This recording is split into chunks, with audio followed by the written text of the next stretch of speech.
विचारधारा पर पुनः विचार कर रही है, क्योंकि अब कांग्रेस पार्टी में एक चीज तो बहुत स्पष्ट और साफ हो गई है कि जिस नीति रीति के आधार पर, यानी कि तुष्टीकरण की राजनीति के आधार पर इन्होंने जिनके कंधे पर बंदूक रख के राजनीतिक सफर अपना तय किया और सत्ता हासिल की थी, समाज और जनता ये समझ चुकी है कि कांग्रेस का विकल्प क्या है, कांग्रेस में राजनीतिक विकास के मुद्दे क्या हैं। जनता ये भी समझ गई है कि जो गुटों में और खेमों में बटी हुई कांग्रेस है उसके आगे और भविष्य के लिए क्या रणनीति होगी, क्योंकि जो कमान, जो एक विचारधारा केवल एक परिवार तक सीमित रहती है, वो भी गलत उद्देश्यों से भरा हुआ परिवार, गलत विचारधारा से भरा हुआ परिवार, वो परिवार जिसने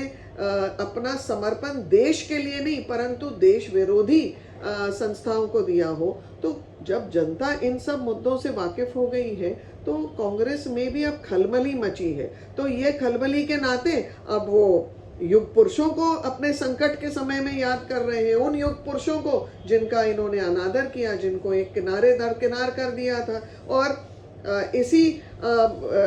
आधार पर ये अब नए नए विकल्प लेके आ रही है। तो हमने कई विकल्प देखे हैं, कई प्रयोग देखे हैं, और ये प्रयोगों का नतीजा है कि कांग्रेस और जनता के बीच में दूरी बढ़ती जाती है।